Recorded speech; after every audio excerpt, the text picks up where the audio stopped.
السلام علیکم ورحمۃ اللہ وبرکاتہ. نحمده ونصلي ونسلم على رسوله الكريم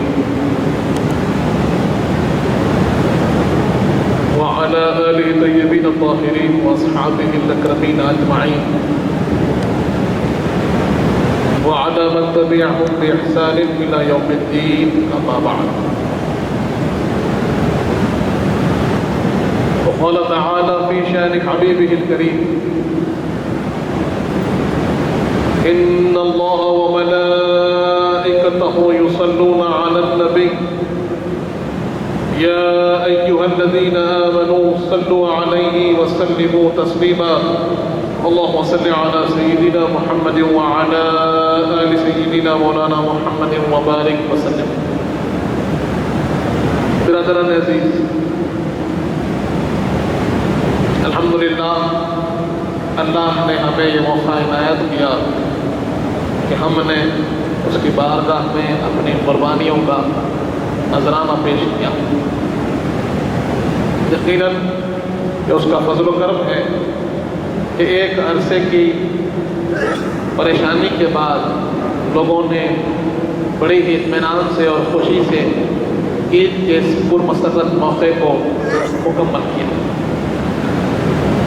برادران عزیز، جیسے آپ سب سماعت فرما رہے تھے کہ ہم نے منافقین کے اوصاف کو سنا کہ جو حضور پاک صلی اللہ علیہ وآلہ وسلم کی کاوش و کوشش اور اسلامی پیغام کو نقصان پہنچانے کے لیے بہت سی کوششیں کی. ہم نے جانا کہ پروردگار عالم نے باضابطہ سورہ بقرہ کے اندر 3 الگ الگ گروہ کا ذکر فرمایا. پہلے مومنین کا ذکر ہوا جن کی بنیاد تقوی پر رکھی اللہ نے، جن کے صفات میں اللہ نے بیان کیا کہ وہ لوگ ہیں جو نماز کو قائم کرتے ہیں اور اللہ اور غیب پر ایمان لاتے ہیں. یہ اس کتاب پر ایمان لاتے ہیں جس میں کوئی شک نہیں ہے، جو قرآن مجید ہے. یہ لوگوں کے ساتھ اچھا سلوک کرتے ہیں اور یہ ہدایت کے راستے پر ہوتے ہیں. یہ مومنین کے اوصاف ہے جس کو اللہ نے بیان کیا.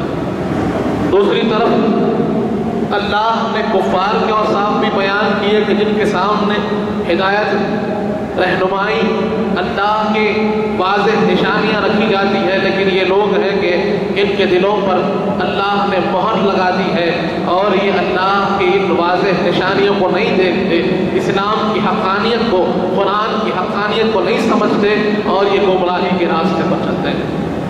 تیسری اس گروہ کو بیان کیا کہ جو اللہ کے پیغام کو زبان سے مانتے تو ہیں، بظاہر یہ اپنے آپ کو پیش کرتے ہیں کہ ہم مسلمان ہیں، ہم اس احکام کے تلے اپنے آپ کو پیش کرنے والے ہیں، لیکن ان کے دل کے اندر کھوٹ ہوتا ہے. اور جب یہ اپنے لوگوں کے پاس جاتے ہیں تو کہتے ہیں کہ ہم تو مذاق کر رہے تھے، ہمارا ان سے کوئی تعلق نہیں ہے. اور یہ اندرونی طور پر مسلمانوں کو اور اسلام کو تکلیف پہنچانے کے لیے. ہم نے اس بات کو جانا کہ منافق کی بنیاد یہ علامت ہے کہ اس کی زبان کچھ کہتی ہے اور دل کچھ کہتا ہے. دل کے اندر کچھ ہوتا ہے، زبان سے ظاہر کچھ کرتا ہے. یہ منافق ہے.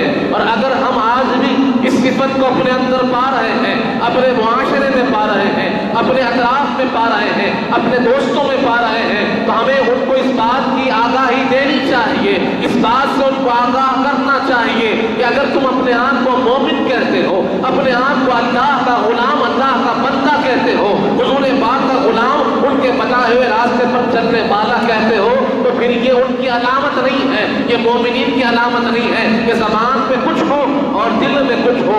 یہ علامت تو منافق کی علامت ہے. اللہ نے اس کو بیان کیا اور پروردگار عالم فرماتا ہے ان المنافقین فی درک الاسفل، کہ منافقین کا جو معاملہ ہے یہ کفار سے بھی زیادہ سخت ہے اور یہ جہنم کے سب سے نچلے حصے میں ہوں گے. سب سے زیادہ سخت عذاب ان کو ہوگا، کیونکہ یہ سمجھتے ہیں کہ یہ اللہ کو دھوکہ دے سکتے ہیں، یہ سمجھتے ہیں کہ یہ اللہ کے ساتھ مکر کر سکتے ہیں. اللہ نے قرآن میں فرما دیا کہ تم یہ سمجھتے ہو کہ تم اللہ